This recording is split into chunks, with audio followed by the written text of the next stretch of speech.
ang GMA Regional TV, One Mindanao.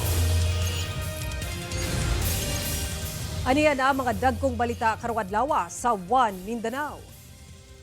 Vice President Sara Duterte, emosyonal sa iyang nasinatian karon. Gani, naluha kini dihang nakita ang mga kanhi kaubanan sa trabaho sa Davao City Hall sa usa ka panagtigom sa Davao City. Rider ug angkas, angol human nagkapaso-paso ang naong ug lawas dihang giingog gisabwagan og kemikal samtang nagbiyahe sa Cagayan de Oro City. Davao Light and Power Company nagpatuma na sa writ of possession isip power distributor sa Samal Island. Paggamit og modified muffler sa Davao City, gilaraw nga matugutan na gawas lang sa mga illegal nga klase. 20 pesos per kilo nga bugas nga ginabaligya sa NFA compound sa Cagayan de Oro City, gilinyahan. Kini ang GMA Regional TV, One Mindanao. Mayong hapon Mindanao, ako si Sara Hilomen Velasco. Nahimong emosyonal si Vice President Sara Duterte dihang iyang gisaysay ang iyang kasamtangang sitwasyon ug dihang nakita iyang kanhi mga kaubanan sa Davao City Hall atol sa usa ka panagtigom dinhi sa Davao City kagahapon. Ani report.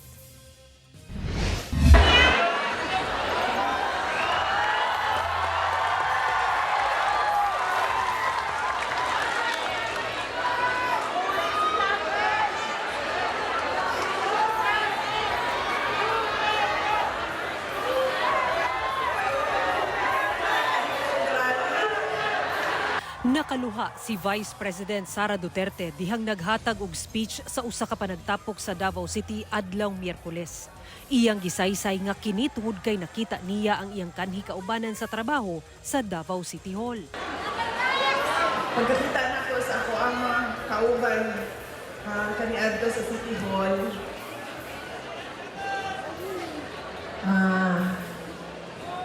na nostalgic ko, na bati na ko ang ako ang kamingaw sa Davao, sa Mindanao. Emosyonal sab niyang gisaysay ang iyang gibati dihang nakauban iyang inahan sa kaugalingon nilang balay dinhi sa Davao City. Malipay ko basta makadawat ko og invitasyon kay matagaan man ko og opportunity na muli sa amo ang balay. Kita nga ako ang mama. Maka-istorya o personal ako ang mama. Unya, makauli.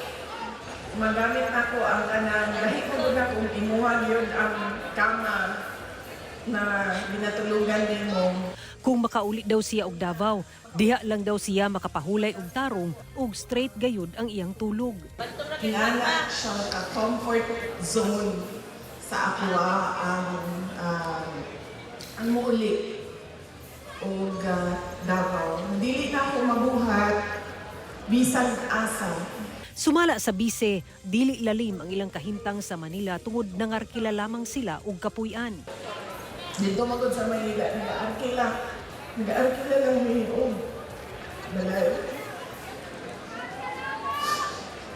So, dili ni komportable kung asa ni nagapuyo kay dili siya amo ang balay. Pero may mag-amping kay dili kami ang tagpila sa balay. So, pag makauli kami dali sa some sort of a safe space para sa amoa sa pamilya. Sa pagpamulong sa bise, napaisip daw siya kung unsa kaha kung nagmayor na lamang siya sa Davao City ug wala na midagan pagka-vice-presidente ni adtong 2022 elections. Apan bisan niining tanan niyang kasinatian karon, porsigido daw gihapon siya sa iyang pagdagan pagka-presidente sa 2028 elections. Nakaganina, nakahuna-huna ako sa ako ang kaugalingon. Kung sa kahaon, nilagan na lang ko ang mayor. Wala na lang ko nilagan ang vice president. Vice President Gani, magdang na lang ko.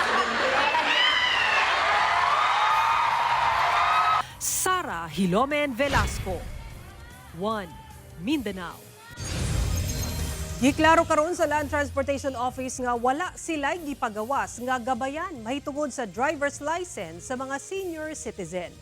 Matud sa LTO nga dili tinuod ang nagkatag karon nga balita nga gipahugdan ang renewal process ug giusab ang validity period sa lisensya sa senior citizens. Wala sab kamatuoran nga dunay bag-ong medical requirements. Red flag kanang maong balita nga nagkatag sa social media. Aron masiguro nga green flag, kinahanglang nagikan ang anunsyo sa official account ug website sa LTO. Atong sayro ng dugang pang mga balita sa Mindanao, makauban nato si Efren Mamak live sa General Santos City. Efren? Salamat, Sara. Gipatuman na sa Davao Light and Power Company ang ilang writ of possession o pag-take over isip power distributor sa Samal Island. Ano yung report ni John D. Esteban?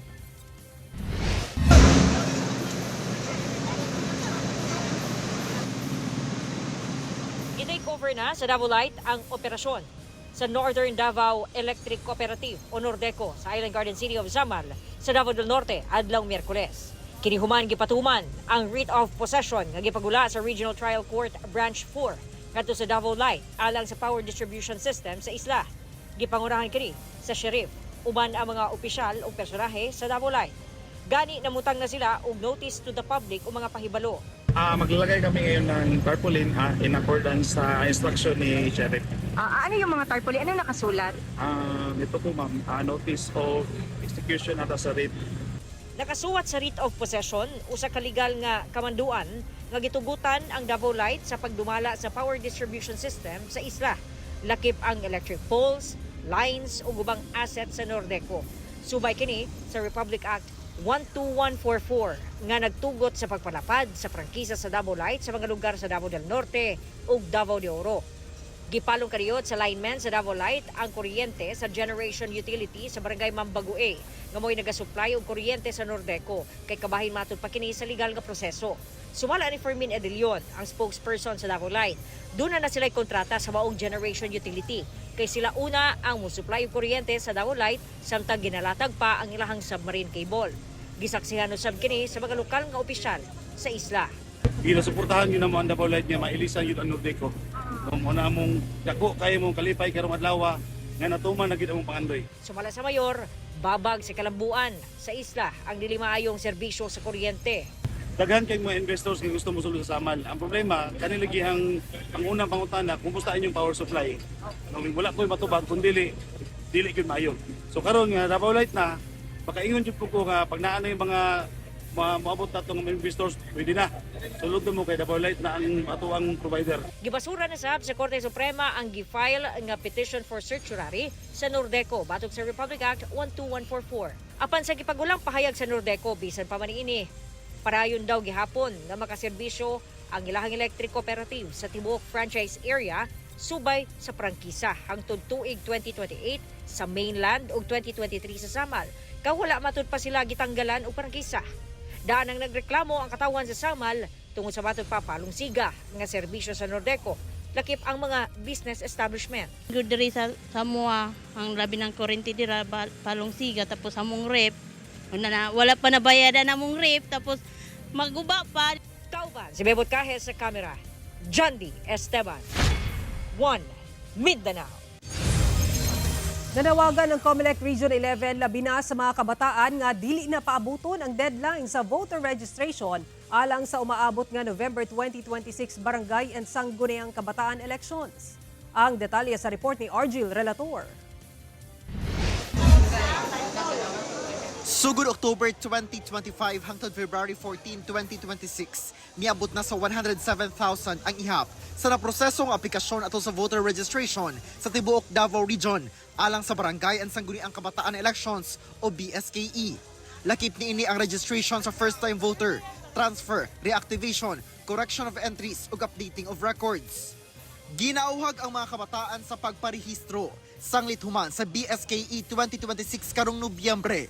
Upat ka tuig pa una ang mosunod na sab nga BSKE ubos sa pagpatuman sa Republic Act 12232 o ang balaod sa pagset og term of office sa barangay ug SK officials.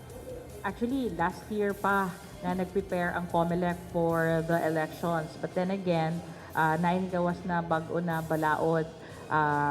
Instead of 3 years, yung term setting, nagiging 4 years na ang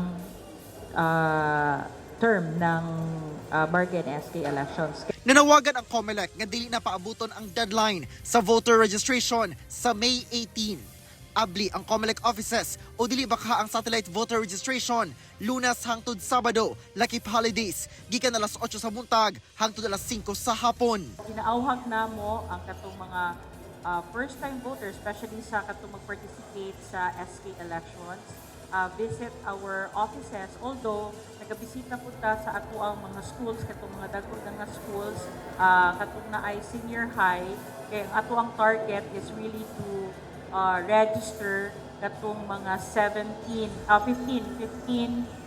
to below 18 for the SK elections. Sa November 2, 2026 Lunes, ang BSKE 2026, manual ang eleksyon. Kauban si Malchor Awing sa kamera. Ako si Orgil Relator. 1 Mindanao. Good news kay dunay usbaw sa suhulan sa mga mamumuo og kasambahay sa Davao Region sugod sunod bulan. Giaprobahan na sa Regional Tripartite Wages and Productivity Board ang 20 pesos nga dugang sa inadlaw nga suhulan alang sa mga mamumuo nga anaa sa agriculture sector sa Davao Region. But pasabot, mamahimo ng 525 pesos ang daily minimum wage gikan sa kasamtangang 505 pesos. 30 pesos matag adlaw sab ang usbaw sa suhulan sa mga nagatrabaho sa non-agriculture sector. Busa mahulog nga 540 pesos ang daily wage nila gikan sa 510 pesos sa kasamtangan. Ipatuman ang wage hike sa Davao Region sa duha ka tranche, una sa March 13 ug sunod sa September 1. Gawas sa mga mamumuo dunay dugang sab sa binulan nga suhulan sa mga kasambahay sa Davao Region. 500 pesos sa mga ana sa chartered cities ug first-class municipalities. Samtang 1,500 pesos sa uban pang lungsod sa rehiyon. TV ang GMA Regional TV. 1 Mindanao. Gilaraw nga pinaagi sa Muffler Regulation Ordinance sa Davao City, matugutan na ang paggamit og modified ug aftermarket muffler ug aron maplantsa ang mga pulisiya kalabot sa paggamit niini. Apan kinahanglang mitakdo kini sa standards nga gitagana sa Land Transportation Office. Ani a report. Sa gipahigayong public consultation ni Davao City 1st District Councilor Attorney Luna Acosta, ang chairperson sa Committee on Peace and Public Safety nga pinaagi sa Muffler Regulation Ordinance sa syudad. Gilaraw nga mahanay ang mga polisiya sa paggamit og modified ug aftermarket nga mufflers o tambutso. Kiniubo sa City Ordinance number 0334-12 o ang Comprehensive Transport and Traffic Code of Davao City nga gipatuman ni atong 2012. Lakip sa draft ang paghatag og kagawasan sa mga motorista nga makagamit og mga modified ug aftermarket muffler basta nasubay sa standard nga gitagana sa Land Transportation Office. Allowed ang modified muffler and aftermarket muffler as long as una, dili siya kalkal, bora-bora, open pipe. Ikaduha, compliant siya sa LTO standards. Ikatulo, pasado siya sa decibel meter test na 99 decibels. Lakip sab sa bantayan ang mga establishmento nga nagabaligya og muffler nga kung illegal kining mamaligya og muffler, masilutan o matanggalan og business permit. Kung maaprubahan ang pag-amyenda sa balaudnon, ang mga musupak nga motorista og establishmento pamultahon. Gawa sa motorsiklo, sakop sab sa maong balaudnon ang mga tricycle, pribado ug pampublikong sakyanan, ingon man mga truck. For motorcycles and three-wheeled vehicles, nata sa 2,500 plus confiscation sa muffler o impoundment sa tricycle or sa motor. For four-wheeled vehicles, pataas, kay naman dyan mga trucks na 6 wheels, 8 wheels, it's 5,000 pesos. Double. Double siya, 5,000 pesos plus confiscation gihapon sa muffler o ang impoundment sa motor, sa sakyanan. Mipaklaro sab kini nga una pa man ang pagbisita ni kanhi One Rider Party List Representative ug Rider Safety Advocates of the Philippines founder retired Colonel Bonifacio Bosita ning bag-ulang napasana sa unang pagbasa sa Davao City Council niadtong Agosto sa miaging tuig ang pag-amyenda sa maong ordinansa. Dili si Congressman Busita ang rason nganong giamendahan na itong ordinance. August pa lang last year, si Mayor Sebastian Duterte mismo ang niingon sa MUA na kinahanglan na iamendahan ang muffler ordinance. Kay nakitaan po niya ang mulo sa mga tao. Pero at the same time, ang ingon po niya, i-amend ninyo na wala po ta nagahatag og additional na kasaba sa ato ang syudad. Gilaraw ang ikaduhang pagbasa sa maong ordinansa sa Marso 3 o gilauman nga mapatuman kini sa Agosto karong tuiga. Kauban si Jojo Solarte sa kamera, Sara Hilomen Velasco. 1 Mindanao. Duha ka mga munisipyo sa Misamis Oriental nagsuspenso og klase tungod sa daot nga panahon nga nasinatian. Lungsod sa Magsaysay nakasinati na sab og pagbaha. Ang detalye sa report ni James Paulo Yap. Sa iyo sa buntag pa lang, gibundaka na og kusog nga ulan ang dakong bahin sa Cagayan de Oro City ug Misamis Oriental. Tungod niini, nagdeklara og kanselasyon sa klase ang Hingoog City ug Magsaysay sa Misamis Oriental. Sumala ni Misamis Oriental PDRRMO Head Fernando Vincent D. nga heavy rains ang nasinati sa duha ka mga lugar sukad pa kaganin ang kadlawon. Kanilang pagsuspend sa mga klase, no, kaya paano siya ato matawag ni siya nga isa ka precautionary measure para sa lang atong magtutungha dili na magsulod sa ilang mga eskwelahan. Matod pa sa Pag-asa, Israelis ang nagpaulan sa dakong bahin sa Northern Mindanao, gani posible pa kining magpadayon hangtod sa mga mosunod nga adlaw. Gani tungod sa pag-ulan, nakasinati og pagbaha ang barangay Kabubuhan sa lungsod sa Magsaysay nga may resulta sa paghikling sa usa ka magbanay. Hinuon wala man kunoy natala nga mga nasamdan sa maong insidente. So may taog dili na siya mausab ang maong detalye ug mga datos, hopefully na yung mo-subside agyapon ang tubig diyang dapita. Sa karon naka-standby ang tanang personahe sa Provincial Disaster Risk Reduction and Management Office, lakip mga DRRM office sa matag munisipyo ug syudad sa Misamis Oriental alang sa pagresponde kung gikinahanglan. Kauban si Makoy Sempron, James Paulo Yap, 1 Mindanao. Nagkainit na ang mga eksena sa Encantadia Chronicles Sangre ug Never Say Die sa GMA Prime unyang gabii. Ipakita sa mga sangre ang ilang kusog kung asa ilang isabwag ang pinakakusog nila nga sandata batok sa pinakakusog nga bathala nga mao si Bathalang Gargan. At tangi sa Encantadia Chronicles Sangre 8:05 PM pagkahuman sa 24 oras. Samtang atubangon na ni Joey ang usa sa nagpahamak sa iyang amahan. At tangi sa Never Say Die unyang 8:55 PM pagkahuman sa Encantadia Chronicles Sangre. Nagpahigayon og prayer rally ug candle lighting ceremony ang Archdiocese of Davao atol sa ika-40 nga kasumaran sa EDSA People Power Revolution. Nanawagan sila nga matubag ang mga aligasyon kalabot sa korupsyon ug uban pang kontrobersyal nga issue sa nasod. Ani ang report ni John D. Esteban.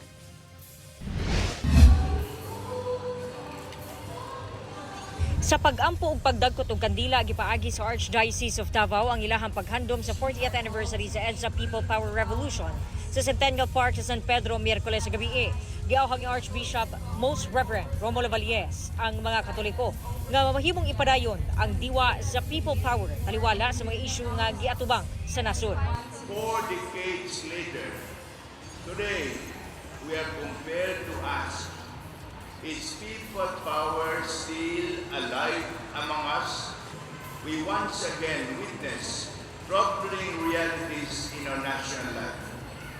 The erosion of rights, deception of public discourse, the misuse of public funds. We see attempts to obscure the truth. Wala matupay klaro og tin-aw nga eksplanasyon o pagpasabot sa aligasyon mahitungod sa korupsyon. What clear and credible explanations have been offered regarding allegations of misconduct at the highest levels of leadership? What transparency has been provided concerning the reported irregularities in the 2025 national budget? Gikwestiyon usab ni Archbishop Valles kung nganong pinili lang ang giparubag sa mga maanumalya nga proyekto. Where are the concrete outcomes of legislative investigations conducted by the House of Representatives and the Senate concerning alleged anomalies in infrastructure projects? Why do inquiries appear to hold only minor officials accountable when systemic wrongdoing subjects responsibility at higher levels. Sa katapusan, nanawagan si Archbishop Valles og accountability, transparency ug nang hinaot nga mupatigbabaw ang kamatuoran. Pipila sa mitambong sa aktibidad ang grupo sa anti-corruption movement nga napahigayon og motorcade. Makita ang mga gipagsabit nga posters sa mga sakyanan nga buot panaugon sa pwesto si President Bongbong Marcos. Kauban si Bebot Cajes sa kamera. John D. Esteban, One Mindanao. TV ang GMA Regional TV. One Mindanao.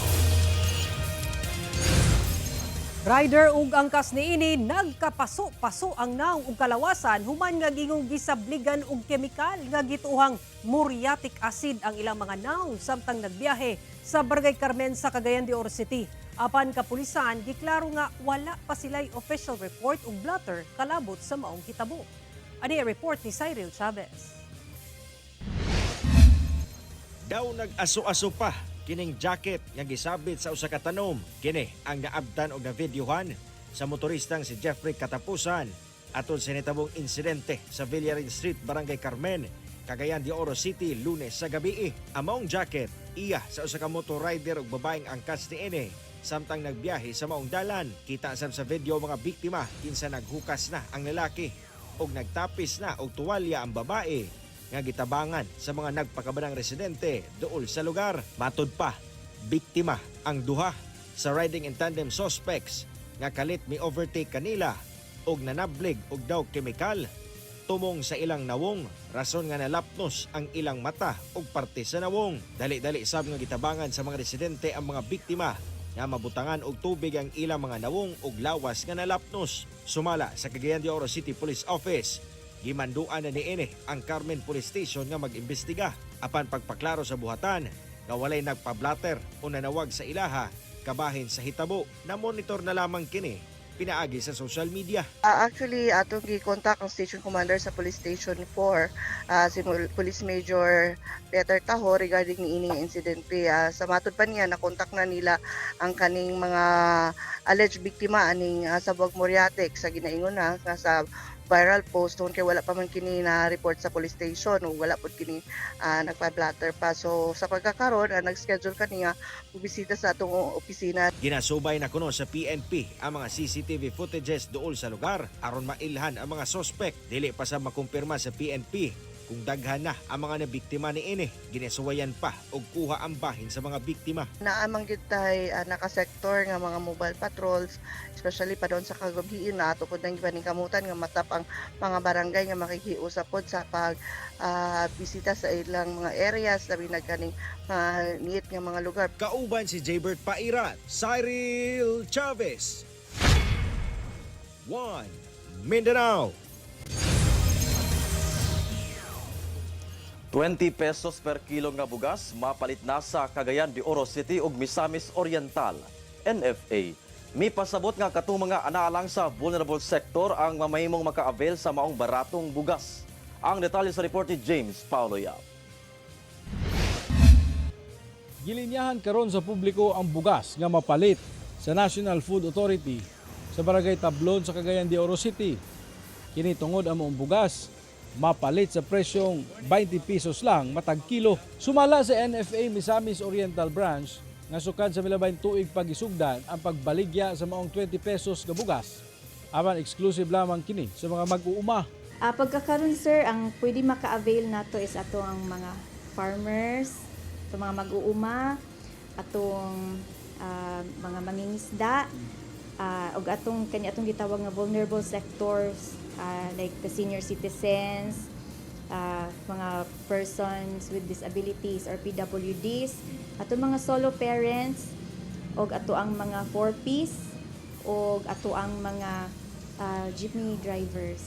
Dugang sa NFA nga kinahanglang magdala sila sa ilang mga identification cards nga magpamatuod nga sila anaa sa vulnerable sectors aron maka-avail sa baratong bugas. Matag qualified beneficiary mamahimong makapalit og 30 kilos matag bulan. Kanang 30 kilos sir, Usually ilahan nang gina-avail at the end of the month.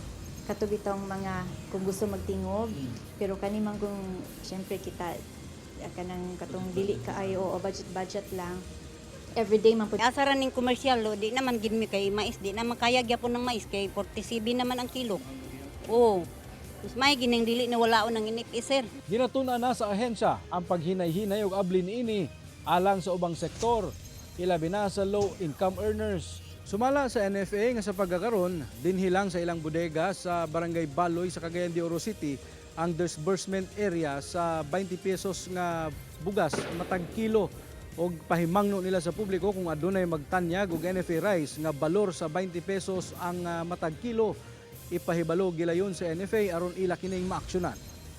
Kauban si Makoy Sempron, James Paulo Yap, 1 Mindanao.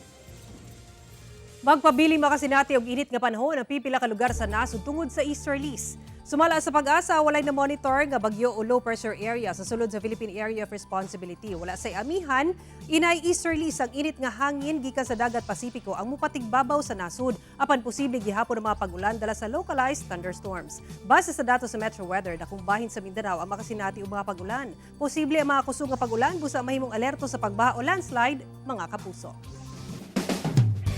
Level up na ang pagtanaw ug pagsubay sa inyong paboritong kapuso programs online. Ang GMA Network mobile app, mas gipanindot pa karon isip GMA Play. One tap away na lang ang giatangan ninyong kapuso shows ug newscasts, bisan asa ug bisan kanusa. Unsa man ang feel ninyong tan-awon anaa kana sa GMA Play, mapa-drama, rom-com, balita, documentary ug uban pa. Pwede sab nga dinhi na musubay sa Kapuso Stream o mag-binge watch og Asian novela ug movies. I-download ang GMA Play app sa Google Play Store o App Store. Kung duna na kay GMA Network app, kinahanglan lang kining i-update. Pwede sab kining ma-access sa Smart TV o sa web browser. Og mao kato ang mga ulahing balita sa Mindanao karong adlaw. Mamahimo ninyo kini makita pag-usabi na agi sa pagbisita sa official website sa GMA Regional TV o bisitahang among official YouTube channel ug i-click ang subscribe button para sa pinakaulahing balita. Daghang salamat sa atong mga kapuso abroad. Padayon lang sa pagtutok sa mga lokal nga balita matag adlaw tungod sa GMA Regional TV, Local News Matters. Kami ang GMA Regional TV 1 Mindanao, tibok pwersa para sa mas dakong misyon ug mas halapad nga pagserbisyo sa nasod.